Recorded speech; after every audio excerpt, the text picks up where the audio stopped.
I was born in Hong Kong. It's like an explosion of colour, rotting smells, incense and things. My home is painting. My home is painting. My heart. My heart resides in Japan. Pink's my favourite colour.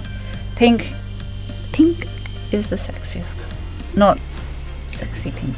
Pink is the sexiest colour. And turquoise with pink, sap green with pink, pink fleshy pink with a bit of grey, pink. I don't really dream of Tokyo, I dream of Hong Kong. I dream of red posters pasted on walls and ballerinas holding machine guns and Kalashnikovs on point. Pink is tops. Look at all my pink. See, I get pink from Japan. It's Japanese pink. And that's like the virgin pink, and that's the slutty pink. It's true. And then you've got your luminous one, because she's pure. I came up with a whole theory of colour. I've got written a whole, manifesto on colour. And I call purple the pushiest colour on the planet. And you've got to be really careful of purple because it's so pushy.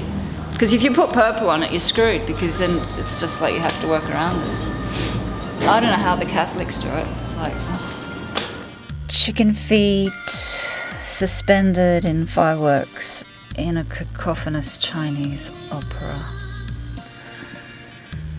Then into downtown Tokyo with my family at 3. Downtown Tokyo. This is my stamp, my hanko. My hanko is the character of my name, plus I've used an old one. This is a different version. It's stamped. My name's Kaye, so that's Kaye in Japanese. There was a priest, a Buddhist monk called Benke. And Benke, the Ke in Benke is my character. It's a really nice character because inside of this character there's the character for heart and sort of like unity, so it's like a really nice stamp. But I also then now, more recently, I've been stamping this slightly abstracted Chinese stamp for love, ai, onto it. So that just makes it extra, which is kind of cute. So that's my stamp. This is Joshua Tree, the park, the national park, monument thing. And I went out there and I took photos and I did a whole lot of sketches. And then I produced 13, 14, 15 paintings now from that experience. Look at that, that's crazy top, that's insane. It's so beautiful. That's when I started doing spiky things. That one's Enter the Canyon. Again, there's like people moving across the land into these rocks and pink. So it's like the land and bodies becoming one thing. I started off working with a few different mediums, and I started off doing some skulls because that's the foundation of all portraiture.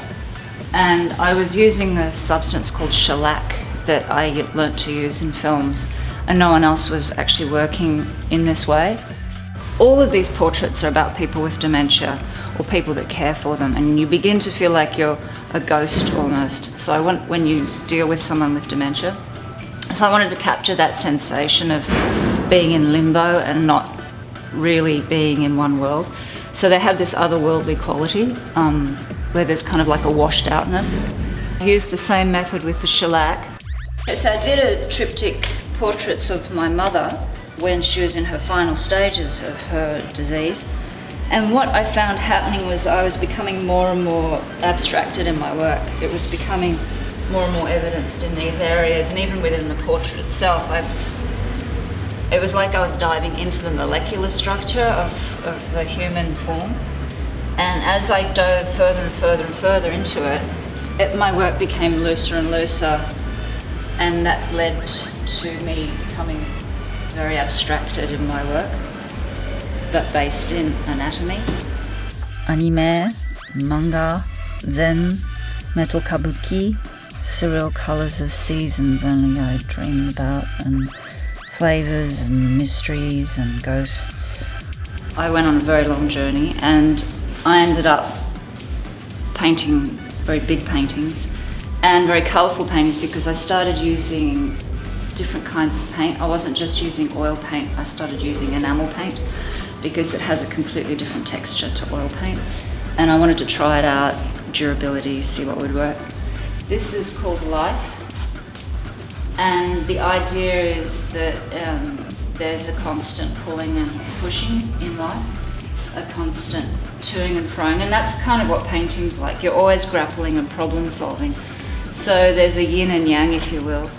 But also in my work there's always an anatomical component, especially spines and feet, because I used to be a dancer, and spines because I have scoliosis. So I'm interested in curves and curves of nature. Underneath is birth. This is my homage to Bosch, because in his work there's always people getting things shoved up their bums because that's what hell was like. So yeah, my work has a very sexual element, but also a very raw, kind of fecund element, which is like what birth is, you know. It's very raw and scary and exciting and vivid.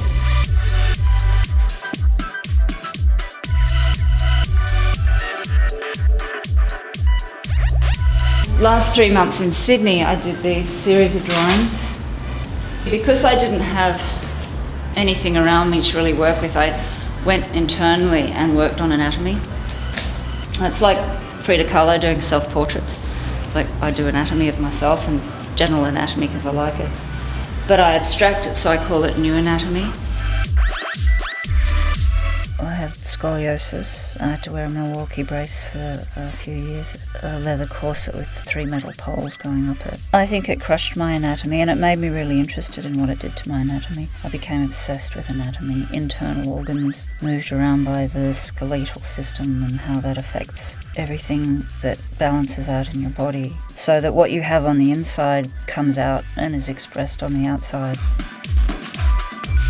And these are almost like a diary of what I was going through. They're very personal, but that's all my work is, highly personal. And I'm prepared to sort of show that to people.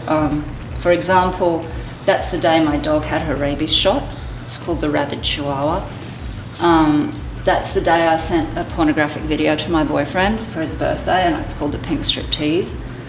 That's the day I was bitten by a mosquito in the middle of winter. It's called the Arctic mosquito. アニメと漫画、禅とメタル歌舞伎、サリルの色と四季の夢、味、不思議、お化け、私の心、My heart。